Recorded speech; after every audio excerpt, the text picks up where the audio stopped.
Welcome to my channel advocate academy. आज हम समझेंगे केल्सन्स की प्योर थ्योरी को। केल्सन्स की प्योर थ्योरी को ग्रैंड नॉर्म के नाम से भी जाना जाता है। तो ये ग्रैंड नॉर्म है क्या चीज़, इसे समझते हैं। इसे समझने से पहले मैं आपको एक छोटा सा एग्जांपल दूंगी। जैसे हमारे परिवार में जब सबसे बड़े बुजुर्ग की बात की जाती है, जहाँ से हमारी पीढ़ी शुरू होती है, तो वो ग्रैंड फादर या ग्रैंड मदर होती हैं। इसी तरह जो लॉ है, लॉ भी कहीं से निकल कर आया है, जिसे ग्रांड नॉर्म के नाम से जाना जाता है। चलिए इसकी डेफिनेशन को समझते हैं। हैंस केल्सन, केल्सन्स की जो प्योर थ्योरी है, केल्सन्स का पूरा नाम क्या है? हैंस केल्सन। कभी कभी लिखा आ जाता है कि हैंस की थ्योरी के बारे में बताइए, तो भी कंफ्यूज हो जाते हैं स्टूडेंट्स। तो इसलिए आपको याद रखना है, ये हैंस केल्सन है। Was a famous Austrian legal philosopher. ये एक बहुत ही लीगल फिलोसोफर हैं। Who developed the pure theory of law, जिन्होंने लॉ की प्योर थ्योरी को डेवलप्ड किया, बताया। उनके हिसाब से लॉ जो है बिल्कुल प्योर है। प्योर इन द सेंस उसमें कुछ भी मिलावट नहीं है, कोई मिक्सचर नहीं है किसी भी प्रकार का। जैसे कि वो क्या कहते हैं, he believed that the law should be studied as a pure science. उनका कहना है, उनका विश्वास है, उनका ये मानना है कि जो लॉ है उसको पढ़ा जा सकता है प्योर साइंस के हिसाब से, सेपरेट फ्रॉम पॉलिटिक्स, जो कि पॉलिटिक्स नहीं है, मॉरालिटी और सोशलॉजी। ना तो मॉरालिटी है और ना ही सोशलॉजी के साथ वो मिक्स किया जा सकता है। इसकी जो थ्योरी है प्योर है और ये प्योर साइंस है। He introduce the concept of the grand norm और बेसिक नॉर्मल ग्रैंड नॉर्म। तो अब हम समझेंगे ग्रैंड नॉर्म है क्या चीज। According to Kelsen's, every legal rule, Kelsen's कहते हैं हर legal rule derived its validity, वो अपनी वैलिडिटी को डेराइव करता है, कहीं से अचीव करता है, फ्रॉम अ हायर रूल, अपनी हायर रूल से। And this chain continues until we reach the highest and fundamental norm. और ये चेन चलती जाती है जब तक कि हम अपने फंडामेंटल नॉर्म को या अपने हाईएस्ट नॉर्म तक पहुंच नहीं जाते। जैसे एक चेन सिस्टम होता है, which he called the grand norm. ये डेफिनेशन है इस चीज की, ग्रैंड नॉर्म की। मीनिंग समझते हैं। नंबर 1 पे है, grand norm literally means basic norms और फंडामेंटल रूल। तो इसको आप पॉइंट टू पॉइंट भी समझ सकते हैं कि फंडामेंटल रूल है ये grand norm.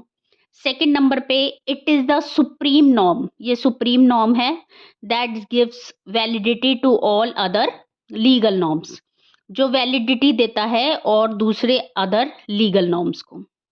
Number third, it does not derives its validity from any higher norm, वो अपनी वैलिडिटी को कहीं और से नहीं लेता। Instead it is a presupposed assume to exist, जबकि वो ऑलरेडी एग्जिस्ट करता है, ऑलरेडी वो एग्जिस्ट करता है। इसको कैसे समझेंगे, एक एग्जांपल लेते हैं। An act is valid because it is passed by the parliament. Parliament किसी एक्ट को पास करता है, तो यानी पार्लियामेंट ने कोई एक्ट जो था उसे वैलिड किया।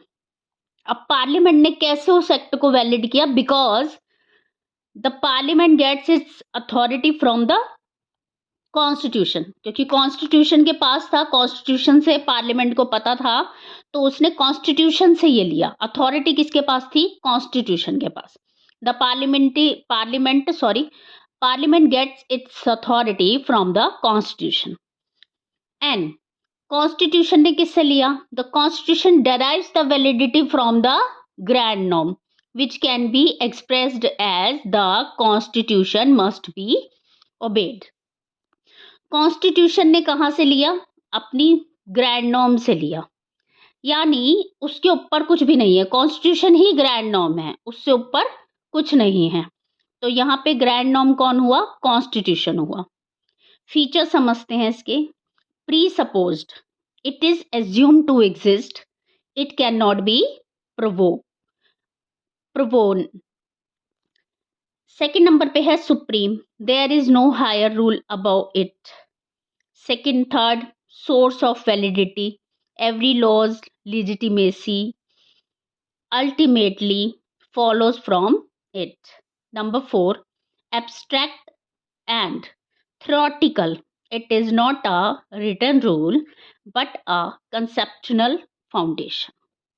अब इसको क्रिटिसाइज भी किया गया क्योंकि भाई जब ग्रैंड नॉर्म बना, जब केल्सन्स की थ्योरी बनी तो सबको लगा भाई ग्रैंड नॉर्म मतलब हायर अथॉरिटी है, हायर लॉ है, उससे ऊपर कुछ भी नहीं है।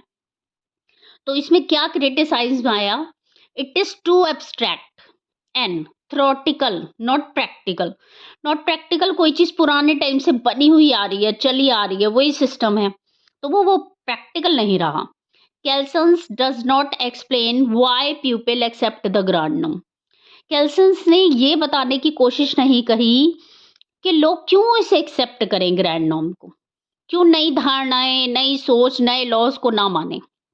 Number 3, it ignores political and social realities that also shape laws. Laws को शेप देने वाला सिर्फ ग्रैंड नॉर्म ही नहीं है, जबकि पॉलिटिक्स और जो सोशलिटी है वो भी इसको एक शेप देती है, तो उसको तो इन्होंने माना ही नहीं है। कंक्लूजन समझते हैं इसका।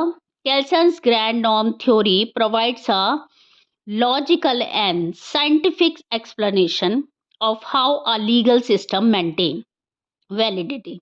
It shows that the authority of every law ultimately depends on a single basic norm, the grand norm, which serves as the foundation of the entire legal order. अगर आपको मेरा ये आंसर समझ आया हो तो प्लीज़ लाइक, शेयर, सब्सक्राइब कीजिएगा। मैंने बहुत कोशिश की है अपनी तरफ से इसको अच्छे से एक्सप्लेन करने की, क्योंकि एलएलएम में ये क्वेश्चन ऐसा है जो पूछा ही जाता है। अभी मेरा एलएलएम का सेमेस्टर चल रहे हैं तो मैं वही क्वेश्चंस अपलोड कर रही हूँ जो कि पूछे जा रहे हैं एलएलएम में। तो चलिए ठीक है, अगर आपको मेरा वीडियो पसंद आता हो तो प्लीज़ सब्सक्राइब कीजिएगा मेरे चैनल को। Thank you so much.